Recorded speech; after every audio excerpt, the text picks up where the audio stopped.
As I said, we're starting this new series this evening, and the reason why we're doing that is Sangharakshita, who was the founder of our Buddhist order, the Triratna Buddhist order, and the community of practitioners around our Buddhist order. Welcome. That's all right, come on in. It's his birthday this month, and he would have been 100 years old if he'd lived. So it's a significant event that we're celebrating.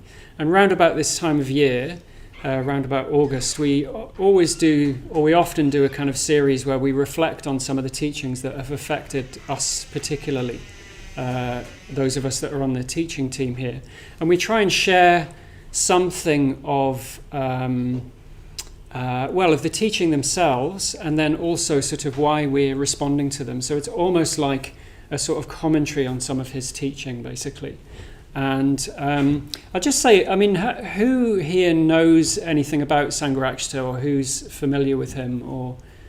Okay, so a lot of you aren't. So just worth saying, so he was an Englishman who was born in South London in 1925, obviously, would have been 100 this year. And he was conscripted to India during the war. At the age of 16 or 17, he read a very, very sort of esoteric, hard-to-penetrate Buddhist text called the Diamond Sutra, and had some sort of awakening experience around that, a very, very, very strong effect on him. And at that point, he said that he knew that he was a Buddhist and that he always had been a Buddhist. It's quite a cryptic statement, that, isn't it? Does he mean that he'd always been a Buddhist in his life up until the age of 17? Or does he mean past lives? Or I don't know. But if you read the Diamond Sutra, it's actually, it's almost impossible to make, well, it doesn't make sense on a rational level. It's a very, very sort of, I don't know what you'd call it, sort of text that is full of paradox and mystery. And for a 17-year-old to read that and understand it is really quite remarkable. He decided at that point that, that he'd always been a Buddhist. And then he was conscripted to India during the war. And he ended up staying on in India after the war finished. He became a monk. He was a homeless wanderer for many years. And then he found teachers in the north of India. And he came back to the UK in the mid-60s and basically started kind of setting up a new Buddhist movement. So he originally came back, I'll say a bit more about this later on, but he originally came back to join an existing Buddhist group, and then he ended up setting up his own tradition in the late 60s. So it was a very, very different time that he was alive in, and it was a very, very different kind of scene in the UK back then. And I just thought it'd be helpful to say something about Sangharakshita, because a lot of you may not actually know who he is. I didn't have a lot of personal contact with Sangharakshita. I did have 3 personal meetings with him in my life. The first one was a complete disaster. It was a dinner party at which I met him with a group of other people, and I found him to be quite rude, actually. He was sort of, I always thought that this was just me, and that I sort of didn't understand something, or that I was too young and, not Buddhist enough at the time. So I was only 22. And there's a few of us that had dinner with him, and I tried to make conversation with him, and he just sort of gave me these one-word answers. And I just, in the end, I sort of gave up. And it was interesting. Only 2 months ago, I met somebody who was also at that evening, who's a very long-standing disciple of Sangharakshita, who has been around in our movement since the late 60s. And he said, "Oh, God, yeah, I remember that evening. It was terrible." So Bhante was so rude. I don't know what was going on, but he just didn't sort of pander to me at all. Like, I said to him, where are you staying? And he said, "In a hotel." And I said, "Oh, where's the hotel?" He said, "In Sefton Park." And I said, "Oh, it's nice there, isn't it?" He went, "Yes." And he was like, "Throw me a bone here," is the phrase that comes to mind. But anyway, so he didn't have much of an effect on me the first time I met him. And then the second time I met him, I just met him one-to-one for an hour, It was a completely different experience. So I'd already become, this was about 15 years later, I think, and I'd become quite involved then. And I'd been coming along to the London Buddhist Centre. I got involved in Liverpool originally, and then I came to the London Buddhist Centre, and I'd got quite involved. I'd was taking things seriously, had decided to train for ordination, and a mutual friend of ours had just died as well. So I wanted to take him something of hers as a kind of gift to him, and I knew that she would want him to have something of hers. So I went, and I was a bit trepidatious after the first time. I thought, oh my God, I've got an hour with him. What's this going to be like, And it was completely different. He was so lovely and kind and attentive, and we had the most wonderful conversation. He'd spent a lot of time in Calcutta when he was in India. I lived in Calcutta when I was in my 20s. We had a lot to talk about around that. And I just wanted to express my gratitude to him, really. And I think it was so different because my motivation was so different. And anyway, we had a really, really lovely meeting. And then at the end of it, I gave him this paintbrush, which belonged to this mutual friend of ours who was an artist, and she'd just died. And he received it so beautifully. He said, "Oh, no, that is a gift, isn't it?" And he took it and put it on his shrine. And my closing image of him in my mind was like taking this paintbrush of hers and putting it on his shrine. It was really, really moving. It was lovely. And I came away just feeling, I don't know, incredibly sort of moved and warm, and like he'd had an effect on my consciousness. And then the last time I met him personally was not long before he died. So he died in 2018, and I think I met him in 2017. And again, just spent the period of time talking with him one-to-one. And again, it was absolutely beautiful, and he had a very, very strong effect on me. So I met him 3 times, and very, very sort of contrasting experiences of that. But in a way, those personal meetings were very, I treasure the memories of those. But actually, the bigger thing is that he's had just a very, very strong effect on my life. And he's, none of us would be here at the London Buddhist Centre if it wasn't for him. I've been working for a charity, Karana, for the last 12 years. We fundraise in the UK. We give money to organisations in India, Nepal and Bangladesh. We help millions of people. And none of that would exist without Bhante. There'd be no Triratna centres. Western Buddhism would look very, very different from what it looks like. So this one man has had a tremendous impact on so many lives, including mine. And I'm just going to share something this evening of a teaching of his that I find particularly inspiring. So that's a little bit about Bhante. But let's do some more meditation before I say anything about the actual teaching. Okay, so I'll just start saying a little bit about this teaching, and then we'll have a tea break in 10 minutes or so. So I think the first thing to understand about this is it's very much in a particular context. So I think whenever you hear any Buddhist teaching, it's always very important to think about where it was given, who it was given to, and why it was given. And this teaching is no different. So when Sangharakshita gave this talk, it was in the mid-70s. I think it was 1974 or 75. Was anyone alive then apart from me? Your hand up. Okay, a few of you were, yeah. Okay. I would have been rolling around in my swimming pool, probably listening to the Bee Gees or something like that. I don't know. I was only like 1 or 2 years old. But anyway, enough of that. So Sangharakshita had come back to the UK, and he'd started setting up a new Buddhist movement, basically. And when he came back in the late 60s, the sort of Buddhist scene, in inverted commas, was very, very different from what it is now. For a start, there were virtually no Buddhist groups at that time. There was very little available in terms of teaching. And he came back to, originally back to the Hampstead Buddhist Vihara, which was kind of like, there was a couple of monks living there, and there was a group called the Buddhist Society, and it was very much like men in tweed suits with pipes, sort of talking about Buddhism but not really practicing it.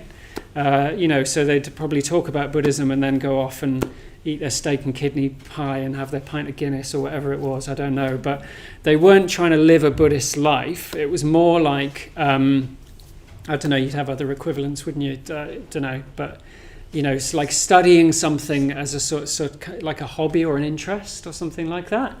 And practicing maybe a little bit of meditation, but I think he said that at one point soon after he came back, somebody said to him that they thought if you meditated for more than 10 minutes, you'd go insane.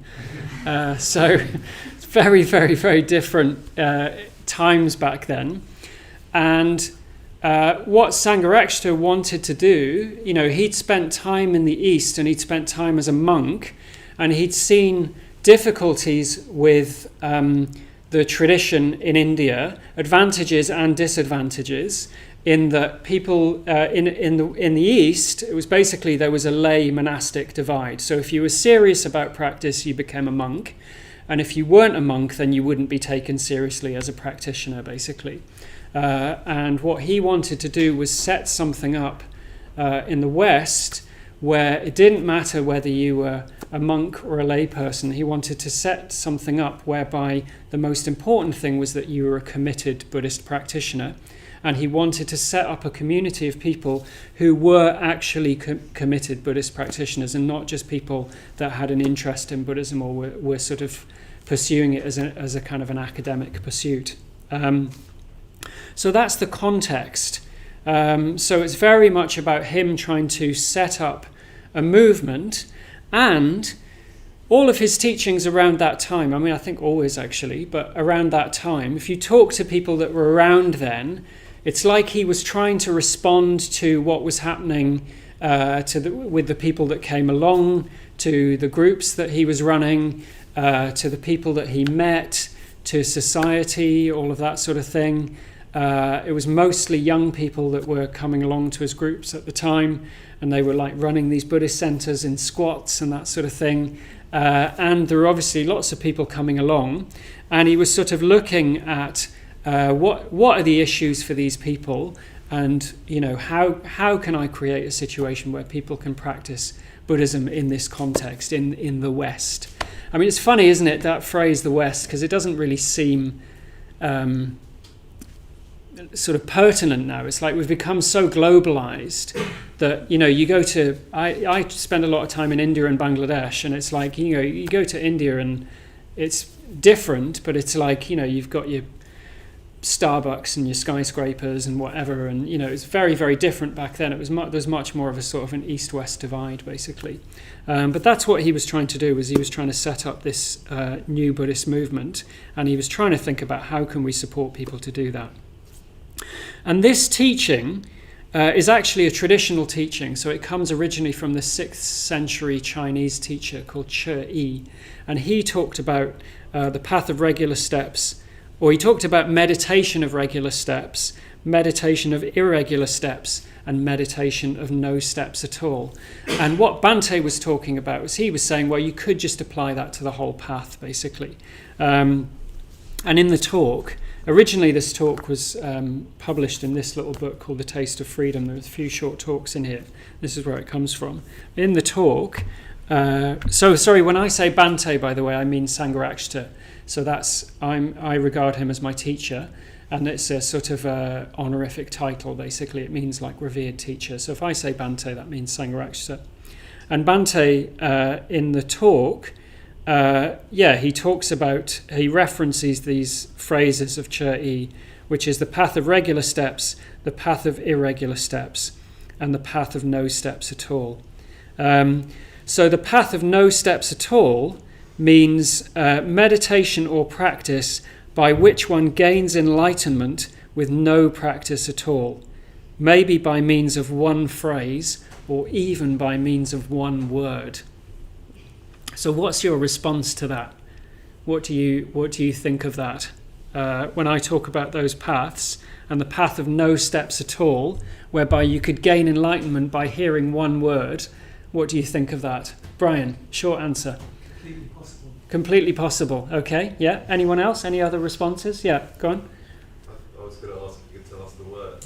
But you have to stay until 9:29. The finale is... I won't actually, I don't want to give it away too much, but yeah, of course I can do that. Yeah. Any other responses? Which one sounds the most kind of attractive or exotic or sexy? The path of regular steps, the path of irregular steps, or the path of no steps at all?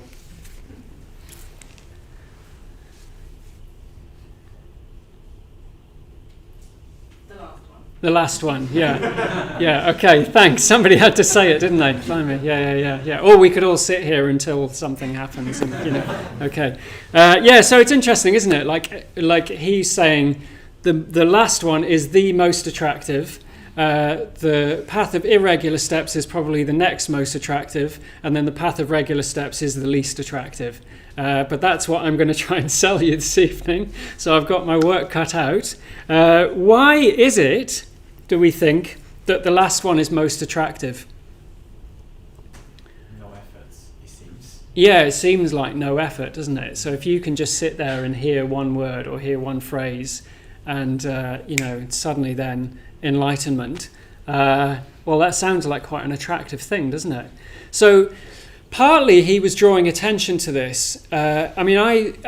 I think the whole thing with this lecture is I think it's as relevant today. If I didn't think it was relevant, I wouldn't be talking about it. I think it's as relevant today as it was back then, possibly for different reasons. But when Bhante first came back to the UK, and particularly in the early 70s, Zen was really, really popular.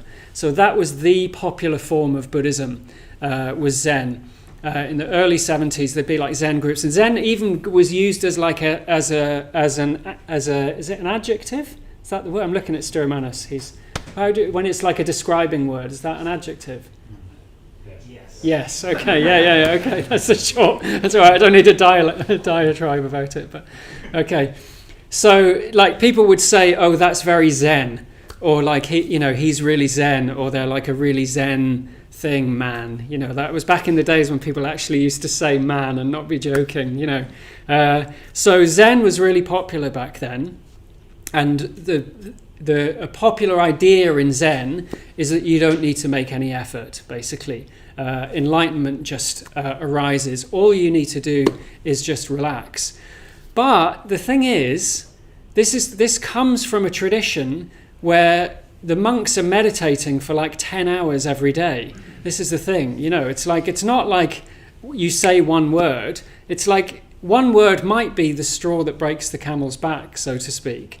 Whatever the straw is, the straw of the camel of ignorance or something. I won't go further with that metaphor, but it's like that's the bit that you hear is like one word enlightenment, but that's on the back of years and years and years and years of practice. It's very, very rare that somebody just has a spontaneous experience. Sometimes that can happen, but I wonder then what is behind that experience. It's very, very rare that something just, that you have some sort of like spontaneous, insight or something like that.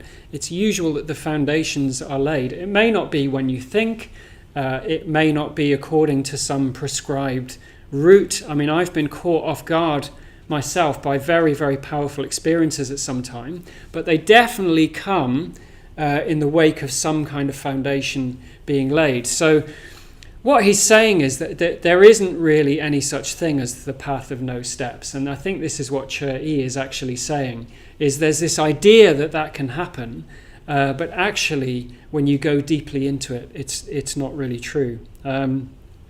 But I do think it's interesting that that's the most attractive thing for us, isn't it? Because we don't want to make an effort, really. I don't know. It depends who you are. I actually am quite attracted to the idea of, there's something temperamental in me that I really love the idea of like really applying myself to it and really, sort of making lots of effort and just, year after year after year, really sort of applying myself. I mean, in my spare time, I'm into like endurance sports. Like I like doing like massive long bike rides and things like that. But that's just something that I enjoy. But for and I'm also quite lazy as well, though. I think for most of us, it's like I don't know, there's something attractive, isn't there, about getting results without really making any effort. But you can't do that. I shouldn't have told you that before the tea break, should I? Because now you might not come back after the tea break. But I'm going to debunk that myth before we go for tea. And then after the tea break, I'll be talking about the path of irregular steps and the path of regular steps. Okay, so let's go and have some tea. And I'll see you all after that. Lovely. So welcome back, everyone. So in the first half, I touched on this thing of the path of no steps, which we all find very attractive, and none of us are actually going to do. And is... anyway, well, I've said enough about that. So Bhante then starts unpacking what is the path of irregular steps. And when he starts talking about this, it's quite sweet and quite quaint, I think. So he talks about one of the central problems with Buddhism these days being the fact that there are so many books available on Buddhism, and basically people read all of these different books. They read so widely. They read about Zen, they read about Tibetan Buddhism, they read about Korean Buddhism, they read about the Vajrayana, they read about the Hinayana, and they don't know how to find their way with it, and they don't know what to do next, and so on. Is that the case these days? I don't know. Is that all your experience, that you've come and you've read every book in the LBC bookshop? And I don't know. What do you think? There's always another podcast. There's always another podcast. See, that's the thing, isn't it? See, I was thinking, when I read this, I think in a way that might actually be a good step forward if people were to read a few more books on Buddhism. But I don't know if it happens so much these days. I don't know. Do people still read? Do you read? Yeah, you do. Okay. Yeah. No. Some people don't. Some people do. Yeah. So even then, I think in a way, I just thought it was quite sweet, the idea of like people reading too much on Buddhism, basically, and it's sort of getting confusing. I thought, that would probably be might be a helpful thing sometimes. But what Bhante is actually pointing to is this sort of kind of spiritual supermarket kind of mentality. Do you know what I mean? Like everything's available basically, and I think you hit the nail on the head, which is it's not so much reading books that we need to be concerned about these days. It's like this is pre-internet, isn't it? It's 1975. This was back in the day when like a computer that's less powerful than your phone would take up a room this size, and you'd sort of program it on a Monday, and then you come in on a Tuesday morning and it would have added a comma to a sentence or something like that. Like a very, very, very different landscape back then. And now it's like everything's just available, isn't it? It's available on the internet. You can, where do you start with all these different sort of teachers that are available, and so on and so forth. And Bhante talks about this as, he calls it a theoretical approach without any roots in genuine reverence, faith, and devotion. So traditionally, when people practice Buddhism, like back in the time of the Buddha, they would have had an experience of some sort of arising of sort of faith or confidence, or some sort of experience of hearing his teaching, and they would sort of they would say that they wanted to practice with him, basically. So they would already, that thing of reverence and devotion would be taken for granted. But we don't kind of have that in our modern psyche. And I think what this points to is we think that what we need to do is find the right information, because we live in an age where we can find out about anything, basically. If you want to fix your car, if you want to learn to make a vegan pizza, if you want to, I don't know, anyone got any good examples? One. Do some kind of long bike ride. Do some kind of long bike ride. Yeah, exactly. All that information is available, isn't it? If you want to live on a narrowboat, you can learn how to do it up, all of that sort of thing. Like everything is just available, and you can just go and get that information, and you find it, and you have it, and you learn how to do it. And I think what that leads to is a sort of a mindset where we think that what we need is information, basically. We need to find out information about Buddhism. And if we do that and we read the right things or we listen to the right talks or something like that, then that's what Buddhism is. And Bhante talks about that as having a theoretical understanding. And he says a theoretical understanding is not what Buddhism is. He says, because we own paperback copies of the sutras, it's easy for us to think that we can master their contents. So he's basically, it's the same thing really as what we're talking about.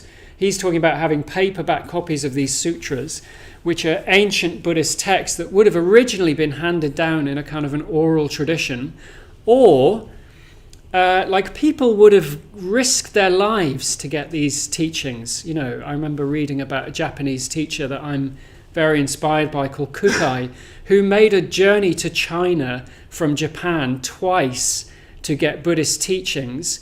And that was at a time where it was a real possibility that you would die in a voyage like that. Like you had about a 1 in 3 chance of the ship not sinking. And he made that journey twice to get these Buddhist teachings. And one of them, I looked, you can download free now as a PDF. So what does that say? Does that mean then that if we download that PDF that we're somehow going to be, joining the ranks of Kukai, who was this enlightened Japanese teacher? No, of course it doesn't mean that. Just because something's available and we can read it, it doesn't mean that we have mastered it, as Bhante says. And actually it's quite dangerous because we think that all we need to do is understand it on that intellectual level. And what that can mean is that we sort of put a ceiling on it, basically, and we don't understand that understanding something on an intellectual level is really not the same as penetrating it deeply by putting it into practice and reflecting on it in our lives day after day after day. And even before we've done that, actually, how we approach a teaching in itself will affect how the effect that it has on us. So if we approach something, if we've had to go to China and we've risked our lives to get that teaching, well, you're really, really going to value it then, aren't you? You're going to study it, you're going to pore over it, you're probably going to put it on your shrine. You've given somebody a great deal of money for it. You've given gold to your teacher, whatever it is. That's very different from, I'll just do a quick Google search. Oh, there it is. It's a PDF. I'll download it and then I'll put it in a file with the other Buddhist teachings that I've got on my computer that I never really look at. So this is what Bhante is saying, is that that's part of the problem, is that everything's available, but we don't really understand how to approach the teaching. And we end up with a sort of a cool, knowledgeable, almost patronizing attitude towards the Buddha's teachings. And he says that Buddhism's not just a collection of ideas, it's not a philosophy, but it's something to be applied. And I'll say a little bit more about that later. So it's like everything's accessible and nothing is practiced in any real depth. What this also leads to as well is a kind of picking and choosing on our part. So as I said, historically, you would have a teacher, basically. Like you would never be able to practice Buddhism outside of the context of having a teacher and taking part in a tradition and having a guide. Whereas now, if we don't do that, we're just free to sort of pick and choose, basically, and we can sort of take the bits that we like and take the bits that we don't like. It's like, I fancy a bit of Zen, but I don't really want to meditate.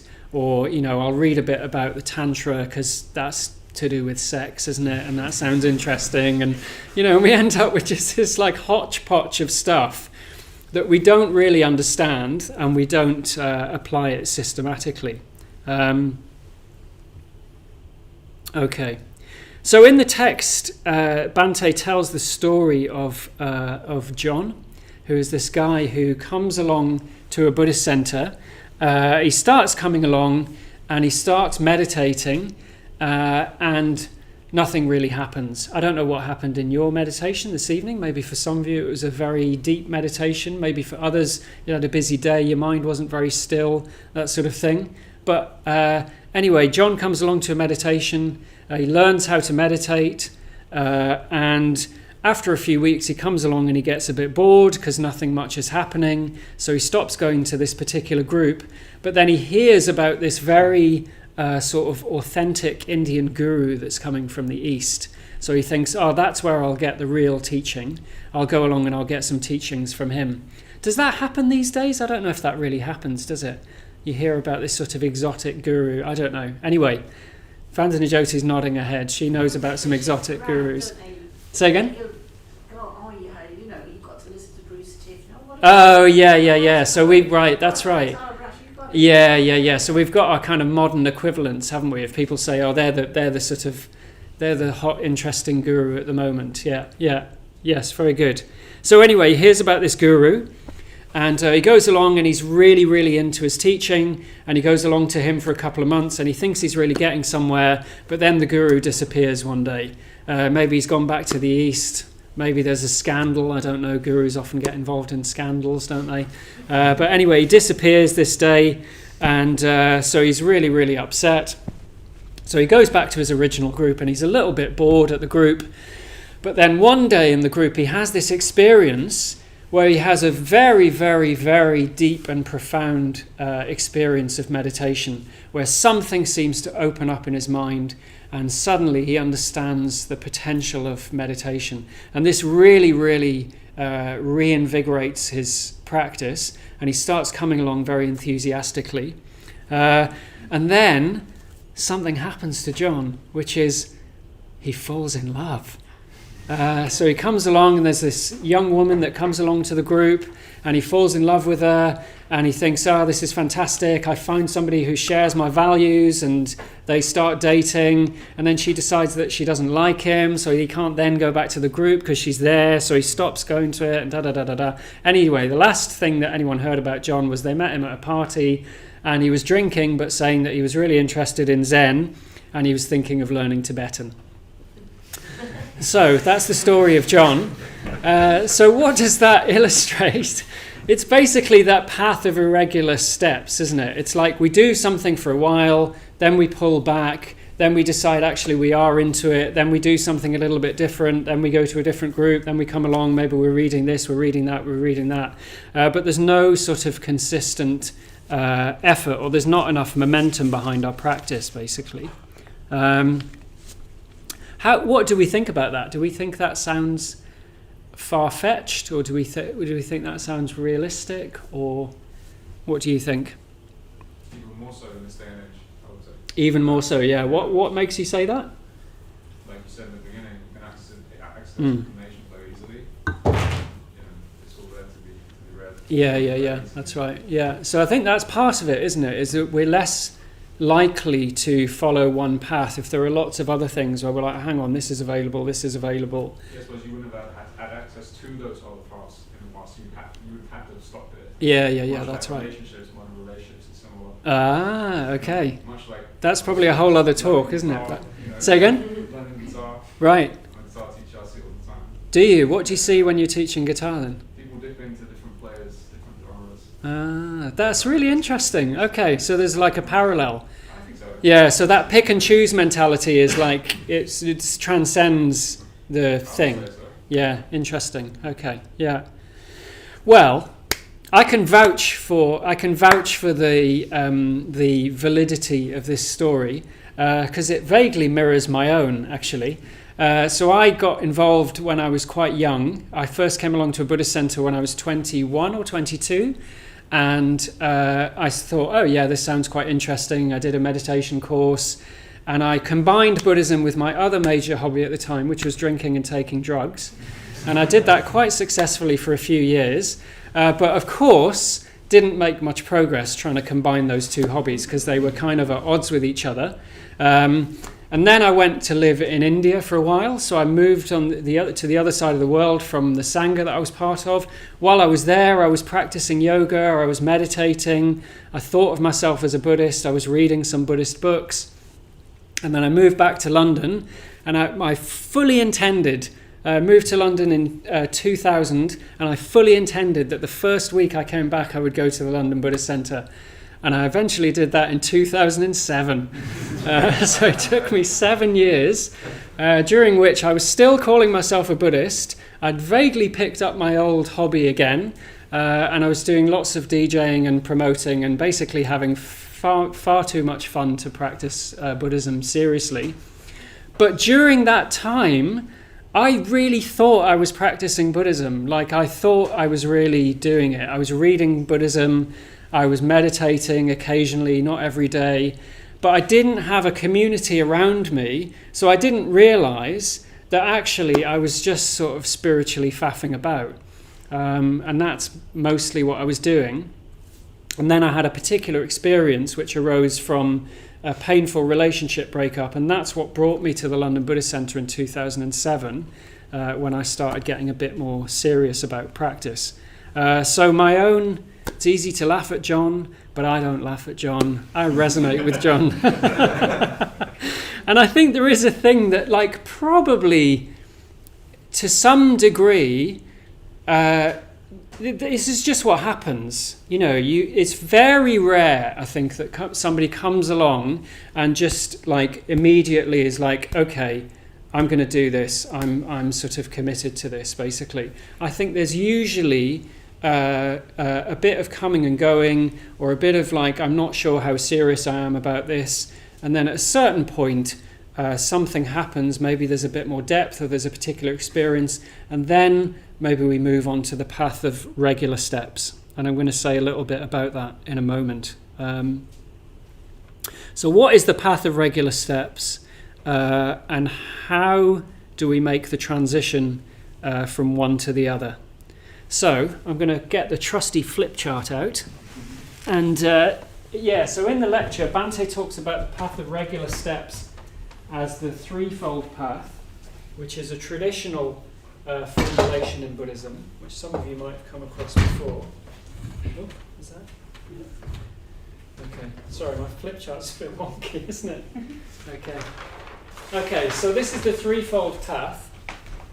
And I'm traditionally using the Pali terms here, and I'll explain what these mean. The reason why I'm using the Pali terms is that when we translate these, traditionally they're translated as ethics, meditation, and wisdom. And I don't think that's a particularly helpful. I don't think it's a particularly helpful translation, and I'll say why in a moment.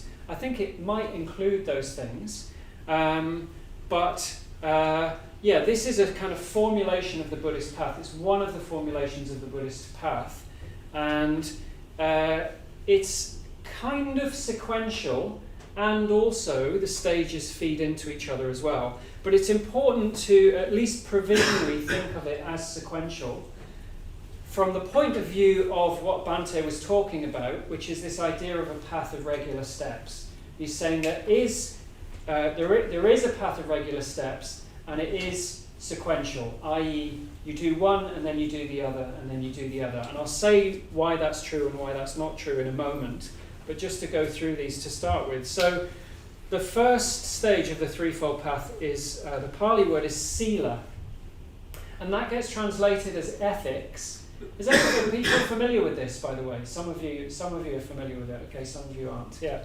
So that gets translated as ethics. But first of all, ethics just sounds really boring, doesn't it? It's like, oh, ethics, okay. But I think a better translation would be something like skillful conduct. So it's how you conduct yourself, basically what you do with your body, your speech, and your mind.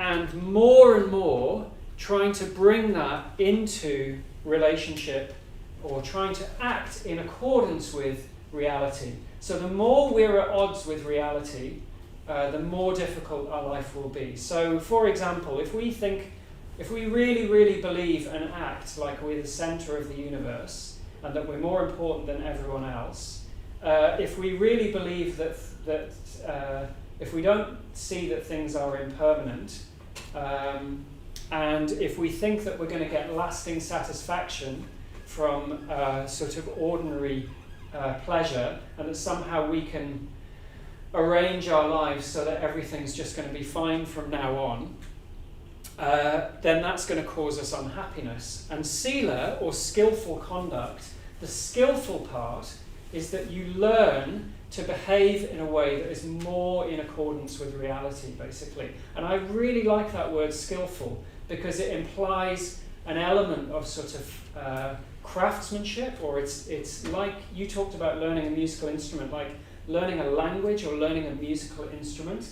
It's like something of beauty that you learn to cultivate and you learn to do more and more. So the more we learn to live in a way where we're not the center of the universe, and we're living more from a place of generosity and kindness and consideration and mindfulness, then that will have an effect on our life, and it will also help us to practice the next stage of the path.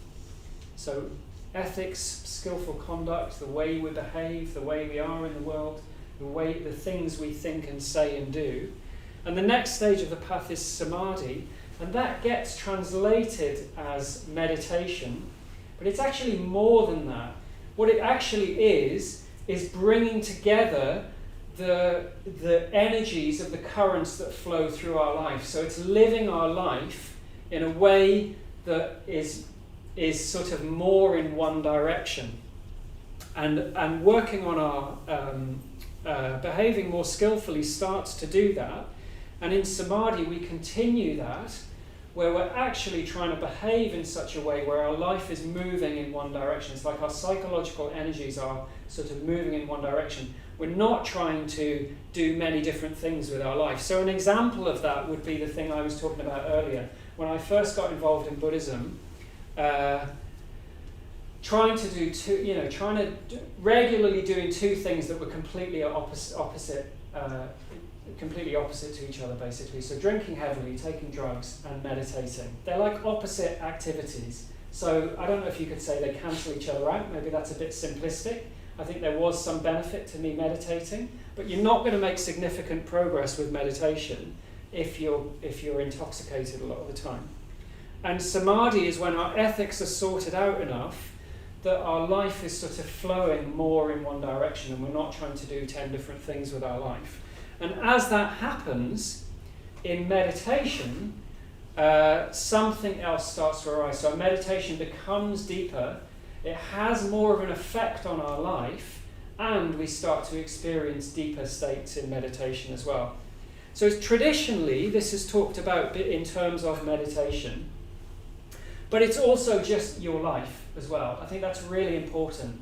And I think that's important generally when looking at the Buddhist path, is we're not just talking about meditation, we're talking about the effect that actually has on your life. So you having more energy available, you having more focus, more clarity, and there's something that begins to open up, and in its fullness, that is prajna, or that is wisdom. When we start to have a sense that there is more to life, and we start to actually see the truth of things as they really are. We experience that more and more, and we live from that more and more. So this is the thing about this, is it's sequential, but also these things have an effect on each other. So as prajna starts to arise, we start to behave differently. As we start to behave differently, that has an effect here. And as that has an effect here, more and more we start to experience prajna, and we start to live from that. So it's like this kind of set of conditions that all condition each other, but it is also sequential. Traditionally, it's sequential. You start with sila, and then there's samadhi, and then there's prajna. So does anybody notice anything about this? Maybe a bit more specific. If that's sequential, is that what happens these days?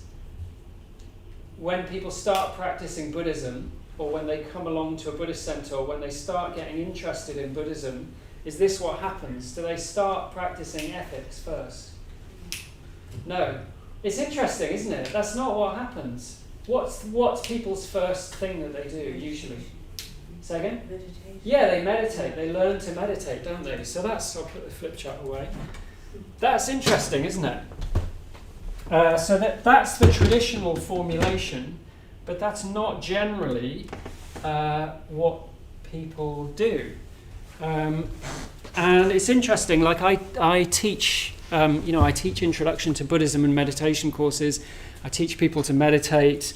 I'm often around people when they come to the Buddhist path. And people get very frustrated that they can't, that we teach meditation in a certain way. We talk about the value of meditation. Sometimes people come along, they take to it like a duck to water. And sometimes people find it really, really hard to meditate. And there's different layers to that. I think part of the difficulty with that is that we think meditation is almost like the whole of the path. And if we can't meditate, then we can't be a Buddhist. And actually, any meditation you do will be valuable. But I think people can get frustrated when they have difficulty with meditation. But often they have difficulty with meditation because their ethical life is like a bit all over the place. Particularly in our day and age and in our culture, we're bombarded with information all the time. We never have space. We're on our phone all the time. I'm not even going to start talking about drink and drugs and pornography and all sorts of other things that have an effect on our mind. But it's like our minds are not often in a good place to meditate, and then people are baffled about why they can't meditate. And it's often to do with what's going on in our ethical life. So the path of regular steps is basically like is practicing this. It's practicing the threefold path, and I think that's why going on retreat is really, really important, because in our day-to-day life, it's really difficult to get an experience of depth. I mean, Stiramanis was talking about the urban retreat that we run here. What we're trying to do with that is we're trying to get that experience of depth that you would have on retreat in people's day-to-day life. But it's also really valuable, to take part in something like that, but also to get away on retreat and just getting away from the usual things like our habitual use of phones, our constantly being available, being on screens all the time, just our level of busyness, all of that sort of thing. All you need to do is take that away for a period of time, and you will experience a level of depth that you don't normally experience. And that sort of level of depth is really, really important for kind of spurring you on, basically. Okay. So I'm just going to pause there and see if anybody has any questions or any comments on anything that I've said so far.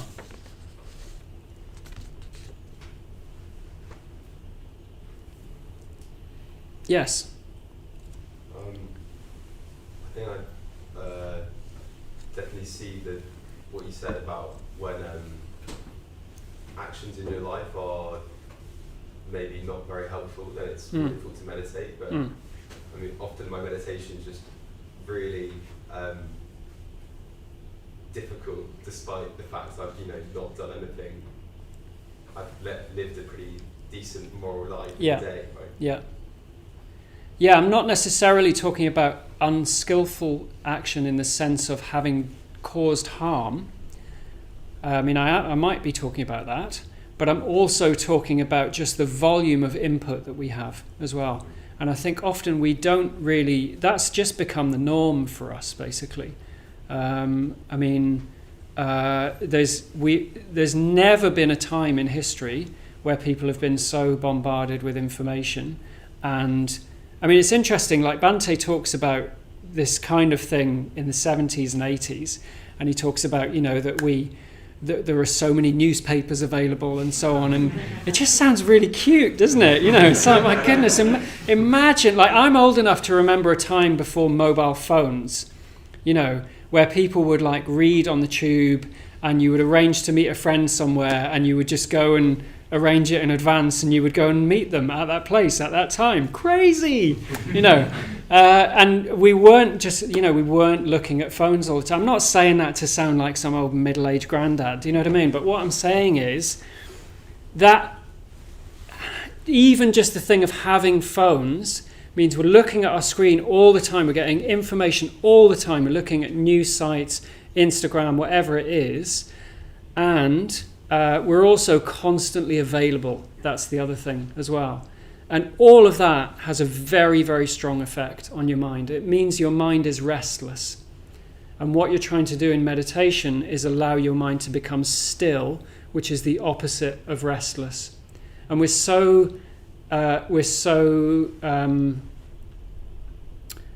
accustomed to restlessness that we think that is just the norm, but it isn't. And thankfully, it doesn't, as I was just saying before, it doesn't take much actually to allow our minds to become more still, and that is possible. The first thing you spoke about in the introduction that you put to the side, I've heard many accounts of such things happening, immediate and enlightenment, quick enlightenment. Yeah. And what I've always wondered is how they sustain it over time. Like for me, sometimes I feel like if I don't meditate regularly, I'll lose that. Yeah. Like going to the gym, I get gains, and if I don't, I'll lose them again. Yeah. I've always found it to work like that for myself, a little bit. Yeah. So that side of it has always been confusing to me. Yeah. How they can, because like you get drawn into things, right? Based on your environment, maybe what you've experienced day to day. If you're around people and you like say drinking, doing drugs all the time, or just not being very that way, maybe you'll get pulled back to. Do you know what I mean? That's the thing that's confusing me about that whole thing. I've heard many stories about that. I'm not saying you've got experience yourself with it, but it's always confused me. How it just sticks and just never goes away. Yeah. Well, it's interesting. Our teacher talks about vision and transformation, and I really, I think that's such a beautiful way of putting it. So he's saying you can have an experience, you might have some vision, but actually, what we need to do is transform our lives on the basis of that vision, because it's not going to be a once and for all transformative experience that you have. You may have a glimpse of something, but even then, even if it's a very powerful glimpse, still one's life needs to be transformed and brought up to the level of that experience. I mean, you could say that is what the Buddhist path is. Isn't that the number one of the Eightfold Path? Is it That's right, perfect vision, that's right, yeah. And then the remaining 7 parts of the Eightfold Path are about the path of transformation. I'll say a little bit more about that in a moment as well, but thank you. Okay, so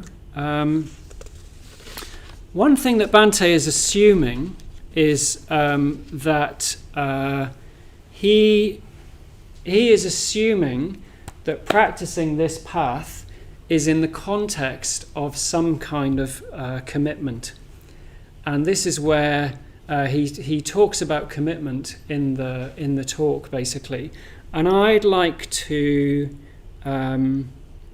ask you all to get into pairs for a moment, and just what is your response to that word, commitment? I'm interested in when I say the word commitment, so commitment to the Buddhist path, for example, what's your response to that? Because it's a word that does elicit different responses in people. So let's get into pairs, and just what's your response to that word? And then we'll come back together in a moment. Okay, good to hear such lively discussion. So what were some of your reactions when I say that word, or what does that sort of bring up for you, or what does it sort of conjure up for you? Come on, there's loads of noise. Yeah, Lee. For me, it's like taking vows and aspirations. Okay. What do you want to focus? What was your response? Yeah. What was your response? And like keeping that in mind as a vision, so you can transform and change your life more in alignment. And how do you feel about that? Aspiration. I'm trying to do it. You're trying to do it. Okay, great. So positive. It's positive for you. Yeah. Anyone else? Yeah. Go on, Charlie. Well, I think usually for me it's quite negative. Is it? Yeah. It feels, or something to think about this. It's like if it's something that you sort of understand quite well and Yeah. you're really going to get joy out of, then it's fine. And it's like, yes, this is nice commitment, like commit to a job you enjoy, or to a Yeah. marriage, or Yeah. But a lot of the time, to me, it also sounds a bit like a tether or Yeah. something that like, Yeah. oh, Yeah. I'm Yeah. committed to this, Yeah. and I'm sort of being, like a tether, like I'm not free, like I'm committed, Right. I can't uncommit. Yeah. That's really interesting. You said I'm committed, so I'm not free. That's really interesting. Yeah. Yeah. Okay. Thanks for your honesty, Charlie. Yeah. Anyone else? Yeah. Go on. I'm not trying to be contrarian. But almost just what's been in my head recently is if there can be freedom in the path of commitment because you're at least are fully devoting yourself to one path as opposed to partially to many. And so you gain the freedom of at least that path of being fully committed to it and like reaping what you sow in that path. So for me it was a positive interpretation. Right. So there's a whole range of views there. I sort of was hoping someone would say what you said, Charlie, because I think, commitment has a bit of a bad... I don't know, I think we live in an age where it's like if there's lots of choice, that's the sort of the ideal, isn't it? And you don't have to make an effort, or you can sort of choose out of a range of experiences, that sort of thing. I was at my mum's last weekend, and she gets these terrible newspapers, and one of them said, there was an advert for something which said, choose from a range of effortless experiences. No, that was it. Choose from a range of effortless adventures. And I thought, effortless adventure? What, does such a thing even exist? But yeah, it's like, like keeping our options open is sort of is kind of where it's at in the mainstream, isn't it?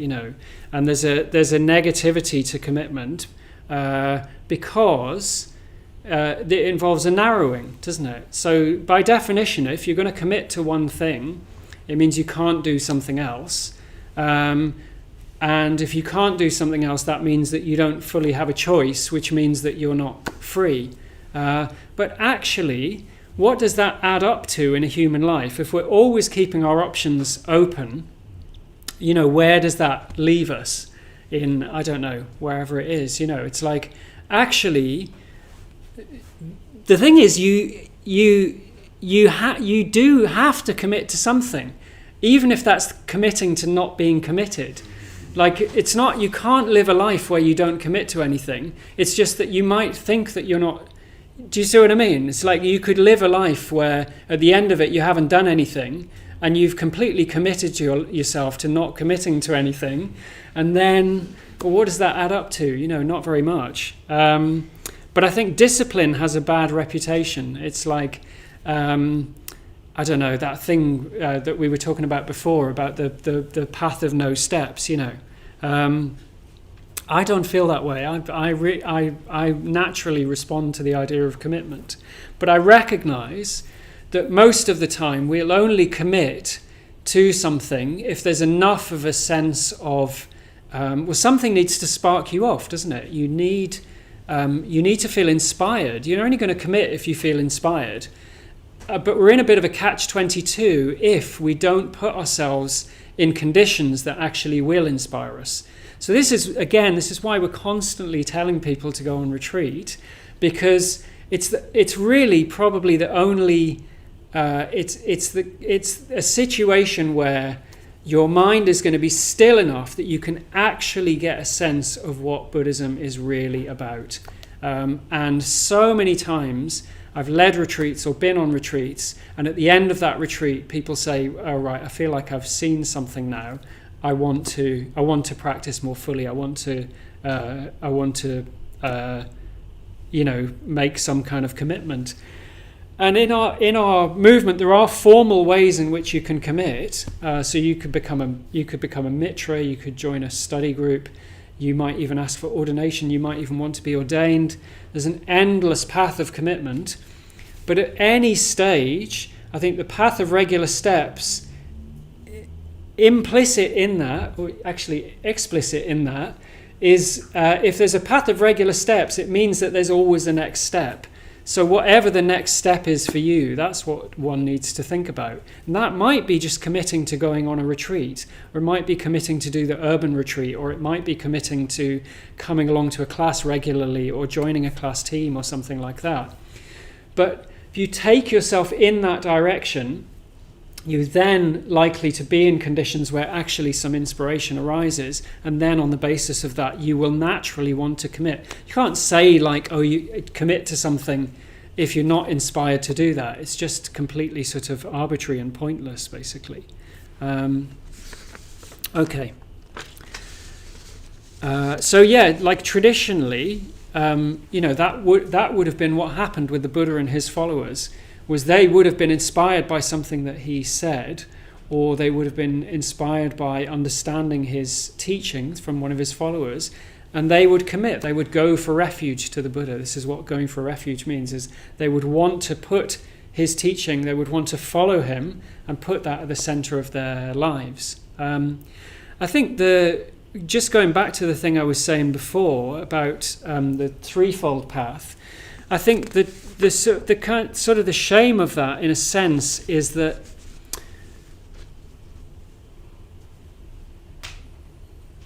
people make up their mind, or not make up their mind. This is wrong. I don't know how to say this, but it's like people have a partial experience of the Buddha's teachings, and they decide on that basis that they're not fully going to practice. So, like, somebody comes along to a center, they learn to meditate. Their life improves a little bit, things get a little bit better, and they think that's what Buddhism is. And then, they go away and the effect of that fades, and then they come back 6 months later or something like that. I think that's what the path of irregular steps is not really starting to fully understand the Buddha's teaching in its depth. The Buddha's vision is like way, way, way deeper than that.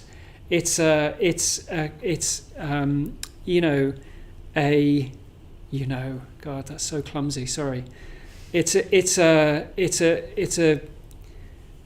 vision that is way, way bigger than we can possibly imagine. And even when you start to traverse the lower slopes of that, it has a profound effect on your life. As your mind starts to change in relation with what the Buddha talked about, when I say the path of regular steps and commitment and that sort of thing, it sounds like I'm saying eat your greens, eat your Buddhist greens. And that's what it sounds like, but the experience of that is utterly joyful. Like, that's what it sounds like, but the experience of it is beauty and freedom and wonder and joy beyond anything we can imagine, beyond anything even I can imagine. And even in the decades that I've been practicing, as I've got just a little bit closer to that, it's incredibly liberating. That's what the Buddhist vision is. It's not just being a bit calmer or a bit less stressed or feeling a bit better about ourselves or having a slightly better life. That's fine, like that's great on one level, but that's not what the Buddhist vision is. But if we really, really want to move towards what that really is, then we'll need to decide that if we're doing that, then we're not doing the 100 other things we want to do with our life. So the reason I really love this talk is Bante's not just setting out what Buddhism is, he's also talking about how we need to approach it. And the reason why he's doing that is because he's seeing that there is so much potential that isn't being realized in people. And that, I think it doesn't mean that you can't be, it doesn't mean that you need to have a sort of one-track vision about Buddhism. And obviously we're free to be inspired by all sorts of different things. It's interesting, I was having a conversation this afternoon with Mangala, who was my first Buddhist teacher. He was on reception. And he put it beautifully. He said that Bante had this phrase that it's not where you visit that's important, it's where your home is. Which I thought that's really, really beautiful. It's like we need a sufficient basis of actually understanding what the practice is and getting established in it.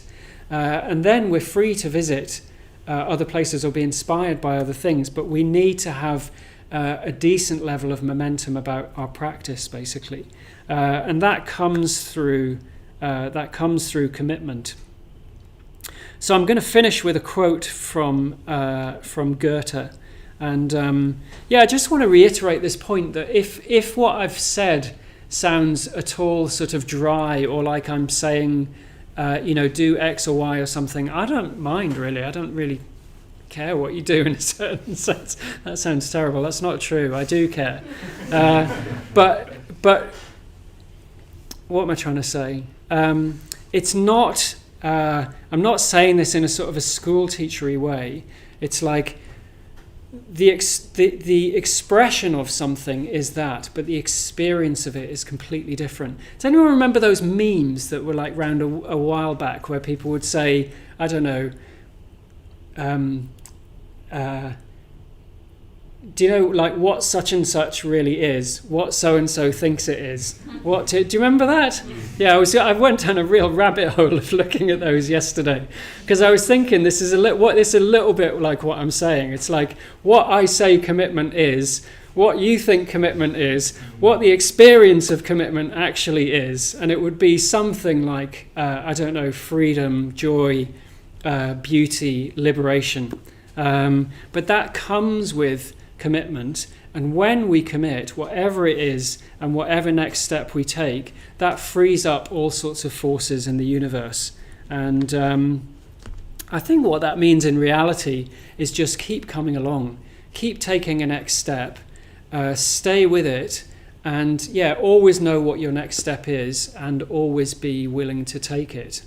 And there's this lovely quote from Goethe which I'm going to finish with, and then maybe we'll sit for just a couple of minutes to finish the evening. So this is Goethe talking about commitment. He says, "Until one is committed, there is always hesitancy, the chance to draw back, always ineffectiveness. Concerning all acts of initiative and creation, there is one elementary truth, the ignorance of which kills countless ideas and splendid plans. That the moment one definitely commits oneself, then providence moves too. All sorts of things occur to help one that would never otherwise have occurred. A whole stream of events issues from the decision, raising to one's favour all manner of unforeseen incidents and meetings and material assistance which no one could have dreamed would come her way. Whatever you can do or dream, you can begin it."